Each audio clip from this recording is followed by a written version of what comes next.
Tú bendigas tu palabra, Señor, y lo que vamos a compartir en esta reflexión, que podamos salir de estas puertas, Señor, con la convicción de que tú has hablado a nuestro corazón. Señor, cámbianos, transfórmanos, moldéanos a tu imagen.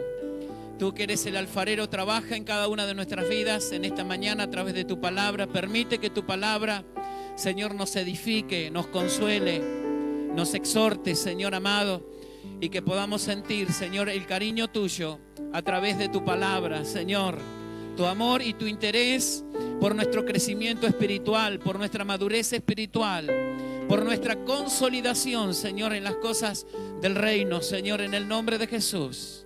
Danos, Señor, entendimiento a través de tu Espíritu Santo, para que tu palabra en esta mañana reflexionada y meditada, Señor, pueda, Señor, hallar cabida en nuestro corazón y cual semilla pueda germinar y dar frutos que traigan gloria, honra, testimonio a tu santo y poderoso nombre. Lo necesitamos en este tiempo, Señor, por eso nos predisponemos, Señor, este tiempo a escuchar tu palabra y lo invertimos en ti. Señor, habla en esta mañana, te decimos, porque tus siervos oyen para la gloria de tu nombre. Amén, amén y amén. Bienvenidos a todos, tomen sus asientos por favor. Gracias al Señor por este tiempo, por esta mañana. El poder estar en su presencia es una bendición. Le voy a pedir que me acompañe en la lectura de la palabra del Señor en esta mañana y vamos a abrir la Biblia en el Evangelio según San Marcos.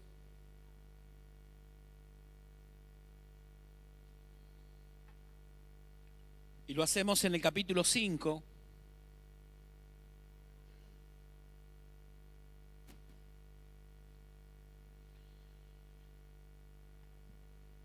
En esta historia, que es muy particular y muy conocida por todos los que son lectores permanentes de la palabra del Señor. Dice la palabra del Señor, en esta mañana lo leemos reverentemente en el nombre del Padre, del Hijo y del Espíritu Santo. Vinieron al otro lado del mar, a la región de los Gadarenos, y cuando salió él de la barca, enseguida vino a su encuentro de los sepulcros un hombre con un espíritu inmundo, que tenía su morada en los sepulcros, y nadie podía atarle, ni aun con cadenas, porque muchas veces había sido atado con grillos y cadenas, mas las cadenas habían sido hechas pedazos por él, y desmenuzados los grillos, y nadie le podía dominar. Y siempre de día y de noche andaba dando voces en los montes y en los sepulcros, e hiriéndose con piedras. Cuando vio pues a Jesús de lejos, corrió y se arrodilló ante él, y clamando a gran voz dijo: ¿qué tienes conmigo, Jesús, Hijo del Dios Altísimo? Te conjuro por Dios que no me atormentes. Porque le decía: sal de este hombre, espíritu inmundo. Y le preguntó: ¿cómo te llamas? Y él respondió diciendo: Legión me llamo, porque somos muchos. Y le rogaba mucho que no le enviase fuera de aquella región. Estaba allí cerca del monte un gran hato de cerdos paciendo. Y le rogaron todos los demonios diciendo: envíanos a los cerdos para que entremos en ellos. Y luego Jesús les dio permiso, y saliendo aquellos espíritus inmundos entraron en los cerdos, los cuales eran como 2000. Y el hato se precipitó en el mar por un despeñadero, y en el mar se ahogaron. Y los que apacentaban los cerdos huyeron y dieron aviso a la ciudad y en los campos, y salieron a ver qué era aquello que había sucedido. Vienen a Jesús y ven al que había sido atormentado del demonio y que había tenido la legión sentado, vestido y en su juicio cabal. Tuvieron miedo y les contaron lo que había visto, cómo había acontecido al que había tenido el demonio y lo de los cerdos. Comenzaron a rogarle que se fuera de sus contornos. Al entrar él en la barca, el que había estado endemoniado le rogaba que le dejase estar con él. Mas Jesús no se lo permitió, sino que le dijo: vete a tu casa, a los tuyos, y cuéntales cuán grandes cosas el Señor ha hecho contigo y cómo ha tenido de ti misericordia. Y se fue y comenzó a publicar en Decápolis cuán grandes cosas había hecho Jesús con él, y todos se maravillaban. Amén. Amén a la palabra del Señor. Esto sucede en una región llamada Decápolis, que significa 10 ciudades.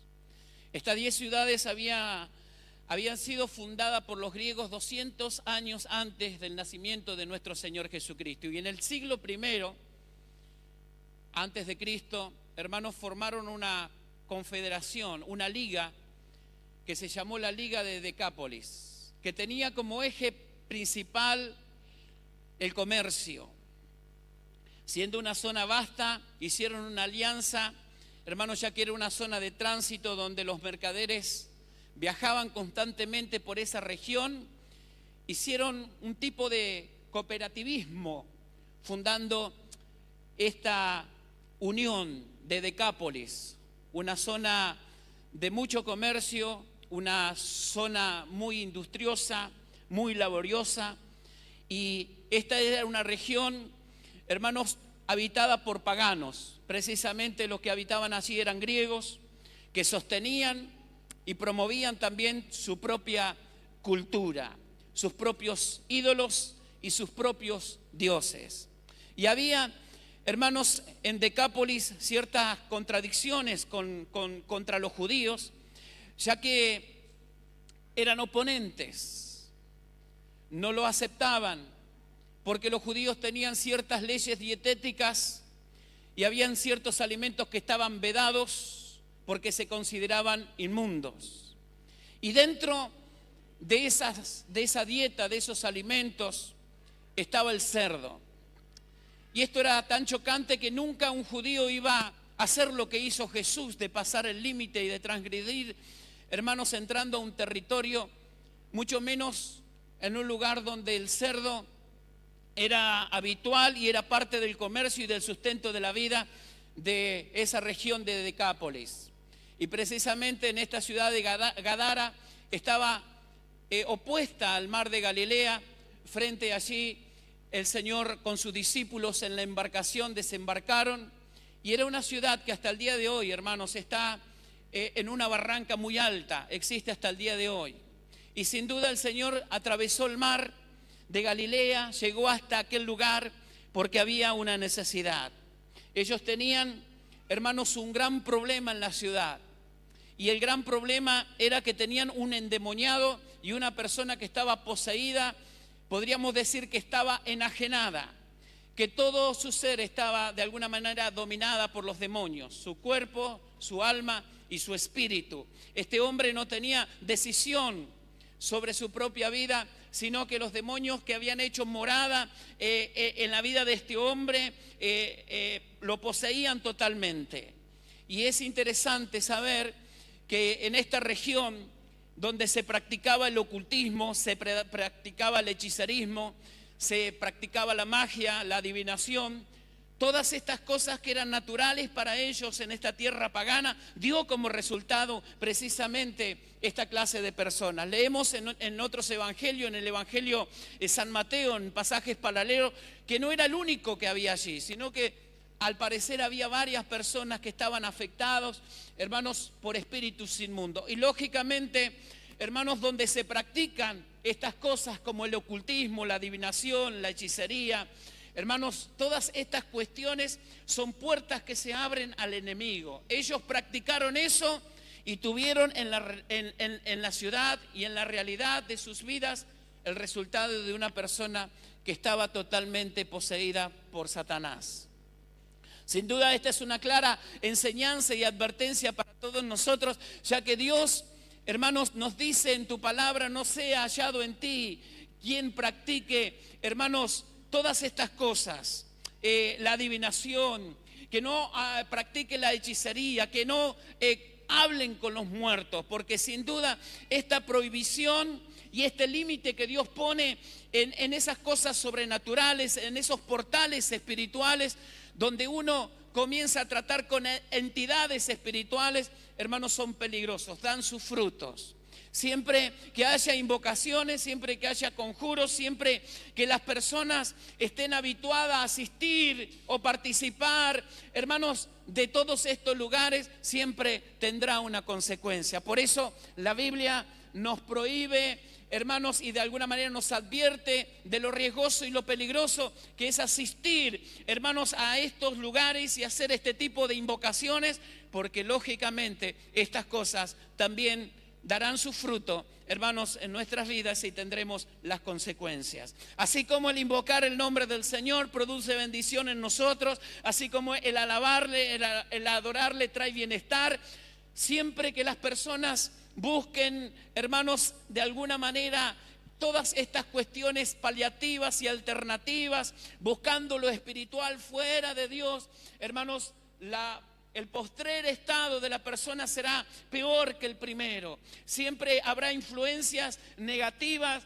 hermanos, que traigan malestar, que traigan perturbación, que traigan inquietud, hermanos, que traigan alteración a la persona, no solamente en la vida espiritual, sino en la vida emocional y en la vida física, como la vemos reflejado en la vida de este hombre, que no solamente en un contexto emocional esporádico, sino que su vida espiritual estaba afectada, su vida emocional y su vida física, porque dice que aún se lastimaba con piedras. O sea que la posición del enemigo, hermanos, en la vida de este hombre era total. Y así como una persona cuando está llena de Dios, que está llena del amor, de la misericordia, de la paz, de la misericordia del Señor, así esta persona del lado opuesto estaba lleno de violencia, de agresividad, de alteración, de falta de paz en su corazón. El demonio había hecho una obra en él, hermanos, que de alguna manera lo anuló como persona, como ser humano. Y hermanos, este era el gran problema que ellos habían generado a través de toda esta invocación, y era un problema para la ciudad que no lo podían dominar. Trataron de sujetarlo con grillos y cadenas, pero no podían. Y hermanos, esta es una realidad, que hay cuestiones espirituales, que hay entidades espirituales que no se puede tratar con los recursos humanos. Ellos trataron de alguna manera de sujetarlo con los medios que tenían, pero no podían, porque esto era algo más fuerte, era algo espiritual, los cuales las herramientas y las posibilidades humanas estaban muy lejos de obrar un cambio y de poder solucionar el problema. De la misma manera podemos decir, hermanos, que hay situaciones en la vida del ser humano que escapan a la metodología y a los recursos que el hombre dispone hoy, sino que son cosas que van mucho más profundas, que son cosas espirituales y que realmente se necesita la intervención poderosa del Señor en la vida de una persona para hacer la obra. Y nosotros creemos, hermanos, que más allá de lo que vemos, de lo que sentimos y palpamos, hay un mundo espiritual. Y San Pablo nos va a hablar de esto diciendo que no tenemos lucha contra sangre ni carne, sino contra principados y potestades de las regiones celestes. Tenemos una batalla espiritual en un mundo que no lo podemos percibir con nuestros ojos naturales, pero percibimos por medio del Espíritu Santo que esas cosas son reales y existen. Y lo que el Señor va a hacer, hermanos, en la vida de este hombre que había tratado con Satanás, que había tratado con el mal, que se había involucrado en todas estas cosas, hermanos, iba a ser una liberación plena. Y solamente la presencia de Jesús podía hacer una obra como ella. Y sin duda esta ciudad tenía un problema, que era una persona que perturbaba la paz, no solamente de sí misma, sino de toda la ciudad. No tenían paz, ni de día, ni de noche. Era una persona que andaba desnuda. Él había perdido, hermanos, lo que para nosotros es normal, para lo que toda sociedad normal, hermanos, había perdido la diferencia de diferenciar entre lo privado y lo público. O sea que daba un espectáculo obsceno constantemente, hermanos, porque vivía completamente desnudo. Para él lo privado y lo público no existía. Era una persona que daba gritos allí en los sepulcros. Y consideremos que era un pueblo supersticioso apegado al espiritismo, que tenían contactos supuestamente con los muertos. Este hombre se le atribuía ciertos poderes, como que tenía, hermanos, la habilidad de poder contactarse con los mismos muertos, ya porque vivía dentro de los sepulcros. O sea que toda la ciudad lo conocía, y lo conocía porque a todo el mundo había perturbado. Era el gran problema de la ciudad. No tenían paz ni descanso. Lo habían intentado todo. No lo podían dominar. Y este hombre, que era un esclavo, y aunque rompía las cadenas y los grillos, pero sin embargo era un esclavo espiritual. Porque había algo que lo dominaba. Había algo que era superior a él. No era el proyecto de Dios para su vida. Cuando este hombre nació, lo que Dios quería no era que fuera esto, pero en esto se convirtió. Se convirtió en esto por el trato con Satanás, con el trato con el mal y con todas esas cosas ocultas. Y aquí podemos ver cómo el hombre puede degradarse, porque el proyecto original de Dios no fue que el hombre llegara a ese estado. Porque consideremos, hermanos, que más allá de ser un problema para la sociedad, era un problema que él mismo poseía. Llegando a ser no un hombre, una persona a quien Dios le había dado autoridad para que señoree sobre las cosas, no que las cosas señoreen sobre él. Pero él se había convertido en un esclavo. No era el proyecto original que Dios le había dado, porque él tenía que ser señor de la creación. Pero sin embargo las cosas lo dominaban y estaban sujetos a ellos. Cada vez que algunos de nosotros estemos dominados, hermanos, por algo, ya sea por un vicio, por un pecado, por un mal hábito, nos convertimos esclavos y posición de esa situación. Pero el Señor nos ha dado a nosotros, hermanos, la habilidad de poder señorear sobre todas las cosas que nos quieren atar o de alguna manera nos quieren llevar a la esclavitud. Él no era ningún señor de la creación, era un esclavo de esta situación. Pero el Señor llega a aquel lugar, hermanos, con el propósito de liberarlo, con el propósito de poder sanarlo y de poder restaurarlo. Siempre que Jesús llega, la presencia de Jesús marca la diferencia, y el demonio había sentido esa presencia del Señor en su vida. Había sentido esa presión que generaba la unción y la presencia del Señor en aquel lugar. Siempre que el Señor llega, hermanos, esa presencia es reconocida. Y el demonio lo reconoció y se arrodilló y se postró delante de él, diciéndole: ¿qué tienes conmigo, Jesús, Hijo del Dios Altísimo?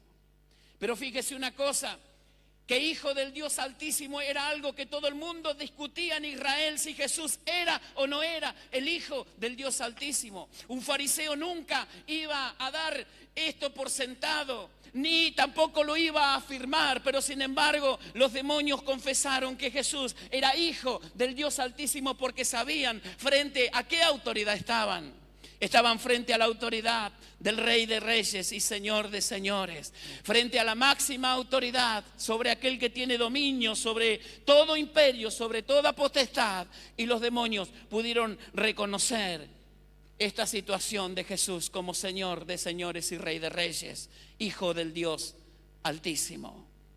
Es interesante saber, hermanos, que la misericordia y el amor del Señor llegó hasta la vida de este hombre, y lo que no pudieron hacer los métodos humanos, lo que no pudo hacer la tecnología de aquel tiempo, ni las ideas que se prestaban para solucionar este gran problema que tenía la sociedad y este gran problema que tenía este propio hombre, que lo hundía en la propia miseria, asemejándolo a una bestia. El Señor llega hasta allí. Pero en esta mañana me quiero detener simplemente en dos escenas de esta historia que hemos leído, que es el meollo de lo que quiero que nos llevemos como reflexión en esta mañana a nuestros hogares. Porque más allá de la liberación y de lo que el Señor pudo obrar espiritualmente en la vida de este hombre, me quiero detener en la escena de lo que pasa después que este hombre es liberado, donde los que vienen de la ciudad, tras la noticia de lo que había acontecido, lo encuentran al hombre sentado, vestido y en su juicio cabal. Había dejado de vagar, había dejado de correr de un lado para otro para situarse en una posición de paz y de descanso, porque solamente el Señor le pudo dar esa actitud de descanso.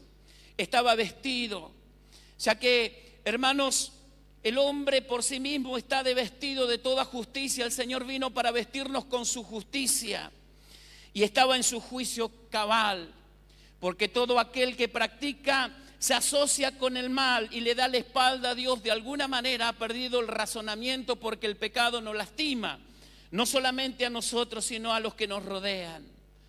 Pero esta triple acción de esta gente que vio a este hombre, hermanos, en su postrer estado, y ahora comprobando con sus ojos que este hombre estaba sentado, estaba vestido y estaba en su juicio cabal, que quien era un terror para todo el pueblo, que perturbaba la paz de Gadara, que no tenían paz de día y de noche, que todo el mundo vivía con temor. Ahora, hermanos, se encuentran con una escena totalmente distinta.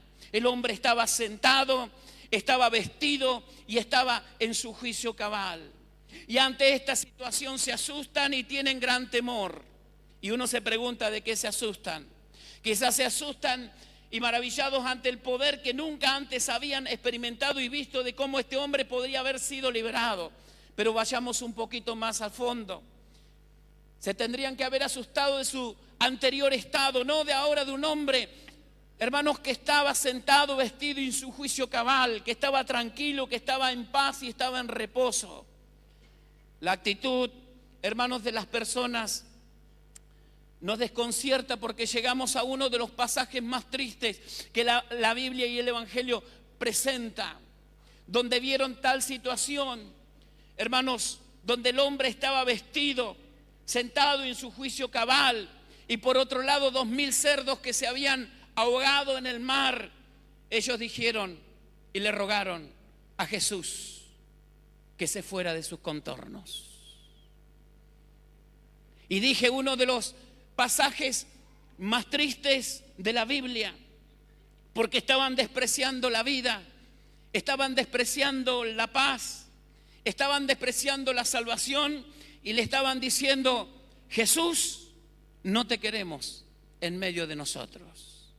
Y si hay de gracia para el ser humano, hermanos, que no tenga comparación, es cuando desprecia la salvación del Señor en sus vidas. Cuando el ser humano rehúsa, hermanos, de alguna manera la misericordia y el amor extendido de Dios hacia cada uno de nosotros. No hay actitud, hermanos, más alocada y más necia que podamos decir en esta mañana, que el hombre pueda tomar esa decisión de pedirle. Se lo pidieron con cortesía. Dice que le rogaron. Y con cortesía y con respeto Jesús se fue. Y él les dijo: ustedes eligieron los cerdos, el resultado de los cerdos van a tener. La vida para todos nosotros es una elección continua y cotidiana de todos los días. Todos los días elegimos, todos los días decidimos. Desde chico hemos tenido que elegir, y el resultado de nuestras elecciones son las consecuencias, las cuales hoy estamos viviendo. Todos nosotros en algún momento de nuestras vidas tuvimos que optar, que elegir, decidir tomar un camino. Por eso Jesús exclama, hermanos, de lo profundo de su ser, diciendo: entrad por la puerta estrecha, porque ancha es la puerta y espaciosa que lleva a la perdición, pero angosto y estrecha es la puerta que lleva a la salvación, y pocos son los que la hallan. La vida consiste de decisiones, de determinaciones y de elecciones. De chico hemos elegido lo que íbamos a jugar, elegimos a nuestros amigos, cosas importantes, elegimos con quién nos vamos a casar y con quién vamos a compartir el resto de nuestra vida. Elegimos la profesión y la vocación que vamos a seguir. Elegimos todas las mañanas, elegimos. Hoy hemos decidido venir a la casa del Señor y es una elección que nosotros hemos hecho. Siempre delante de nosotros hay elecciones. Y el pueblo de Gadara tuvo que elegir, pero ante el precio que tenían que pagar, porque ellos pensaron: si Jesús se queda con nosotros, ¿cuál es el precio que tenemos que pagar?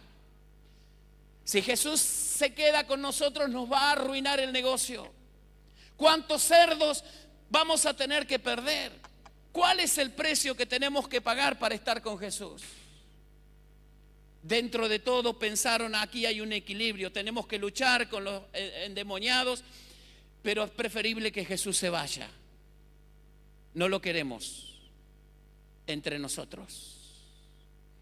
Quizás muchas veces no con palabras, ni con voz audible le decimos al Señor, no te queremos.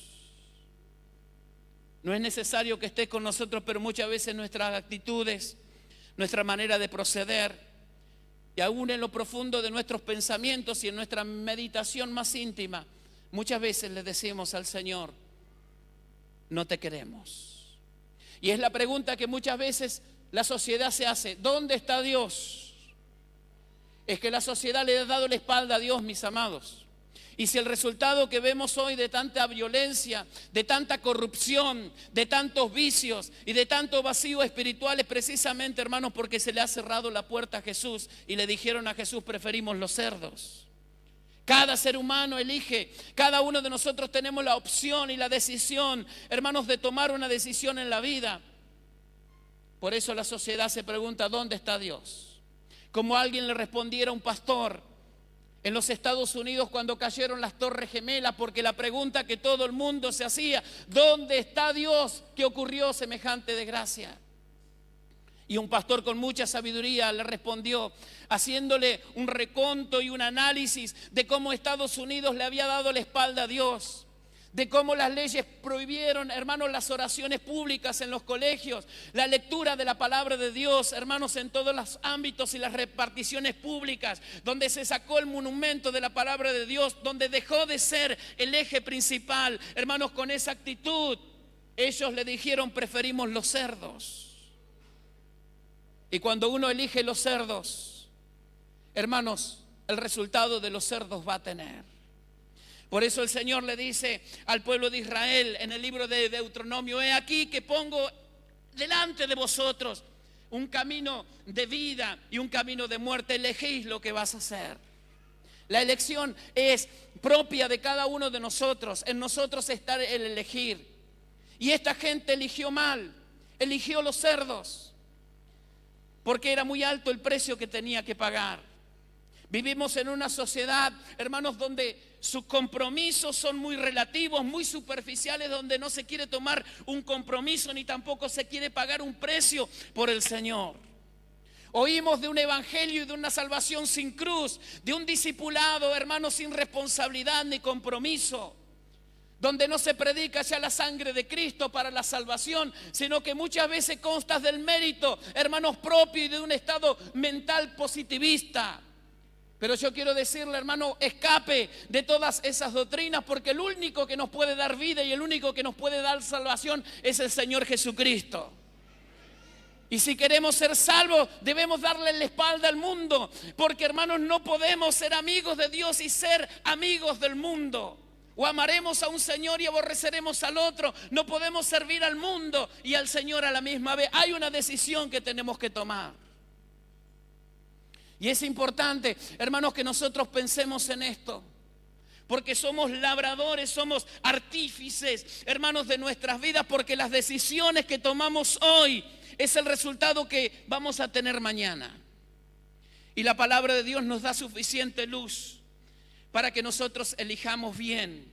Pablo le va a escribir a los filipenses, le va a decir, yo ruego al Señor, yo levanto mi oración y mi súplica al Señor para que en vuestro amor abunde todo espíritu de sabiduría, de conocimiento y de ciencia, para que aprobéis lo mejor.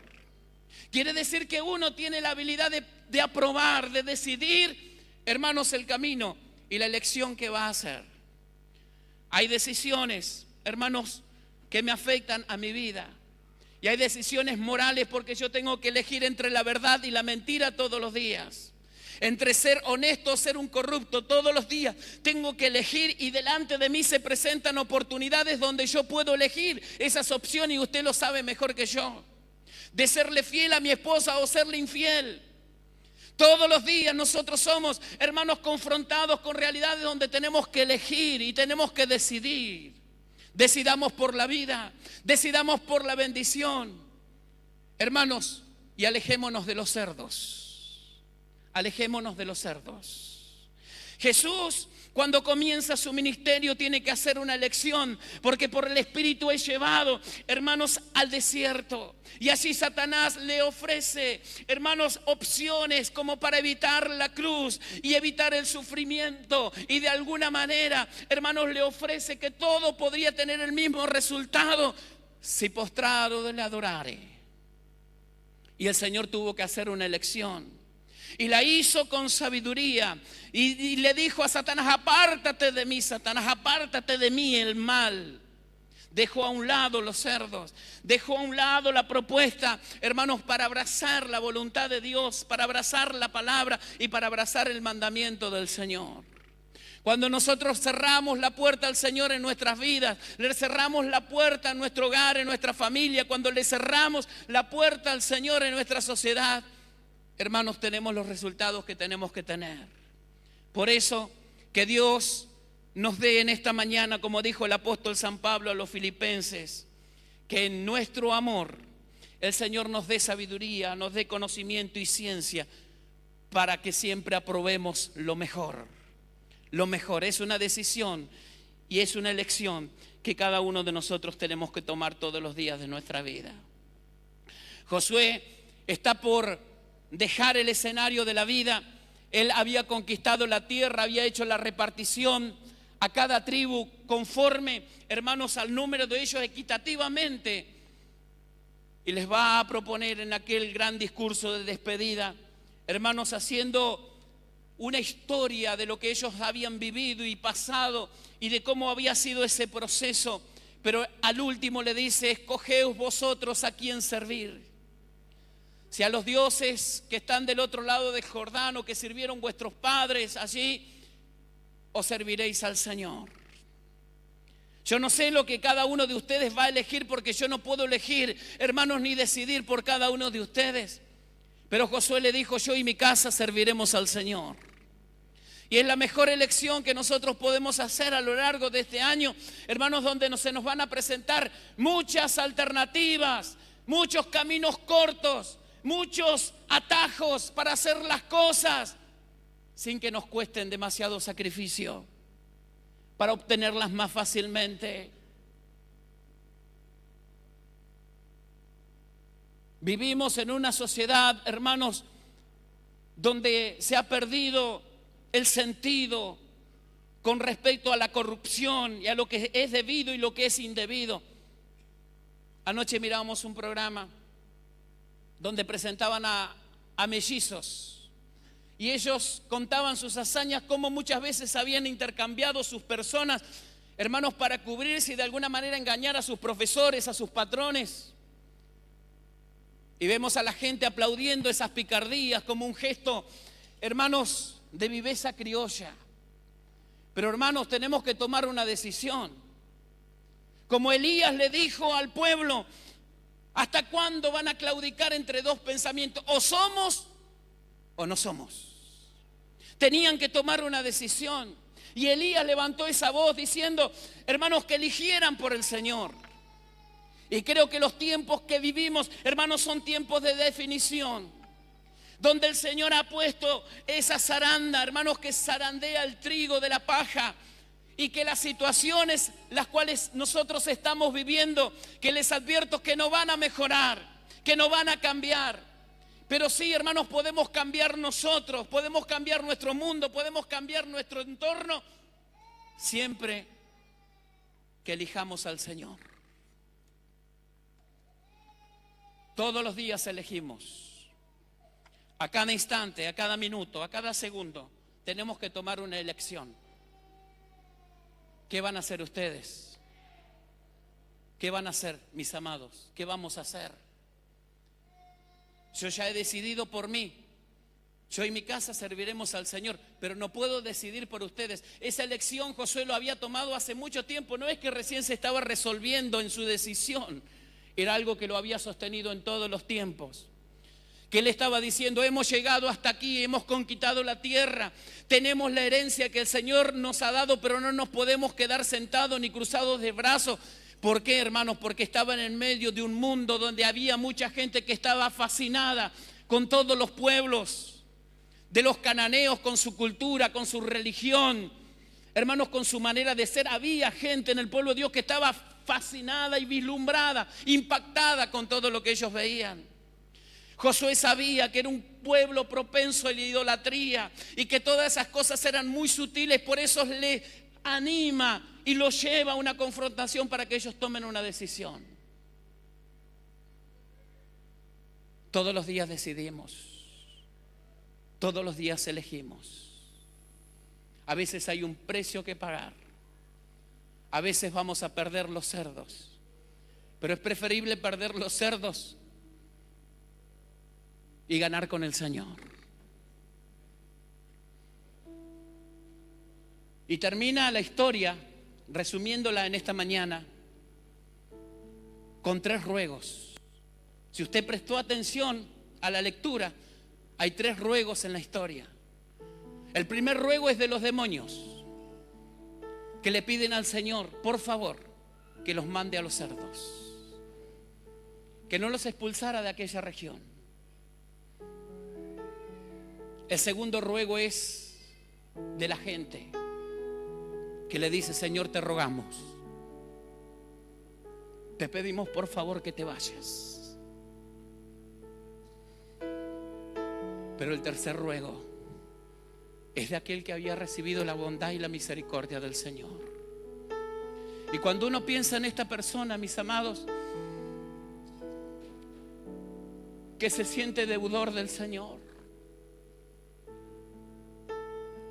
que ve que aquellos que habían presenciado ese gran milagro no lo saben estimar, es lógico que se quiera ir con Jesús y le dice: Señor, te ruego que me dejes ir contigo.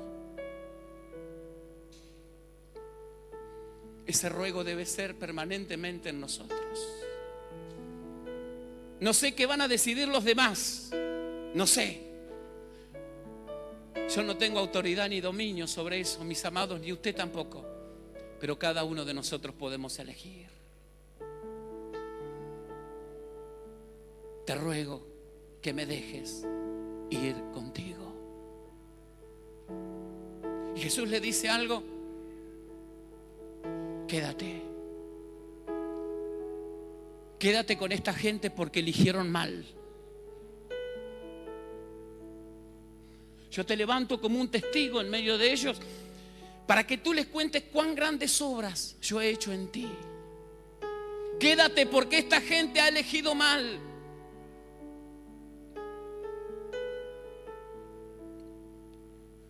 ¿Sabes por qué estamos aquí todavía? El Señor no nos llevó a su presencia, porque la mayoría de la gente que nos rodeó, que nos rodea, ha elegido mal. La gente pone su esperanza en los ídolos. La gente pone su confianza y se afianza en las cosas de este mundo.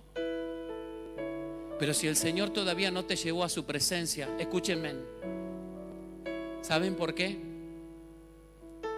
Porque hay un trabajo que nosotros tenemos que hacer. El Señor nos ha levantado como testigos para que le digamos a esa gente que está a nuestro lado y eligió mal, eligieron los cerdos, para que le digamos cuán grandes cosas el Señor ha hecho con nosotros. Y dice la palabra que comenzó a publicar por aquellas ciudades todo lo que el Señor había hecho con él, y todos se maravillaban. Cuando uno se pregunta qué podría haber predicado que no escuchó ni el sermón del monte, que no escuchó la doctrina del Señor, que no tenía ningún conocimiento teológico, tenía la base principal que todos nosotros tenemos: el testimonio de lo que el Señor ha hecho en nuestras vidas.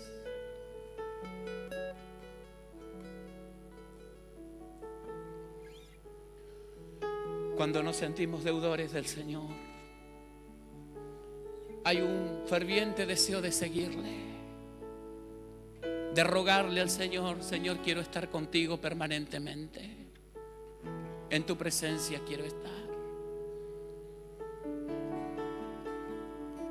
Esta encomienda que el Señor le hace a esta persona con Este terrible testimonio es la que a cada uno de nosotros nos hace.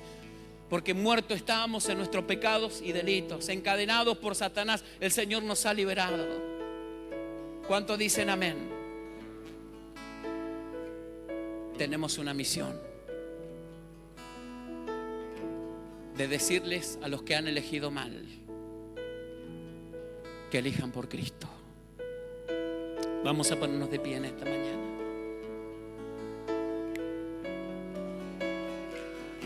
Adoramos al Señor por un instante, luego oramos en su presencia. Ayúdanos a elegir.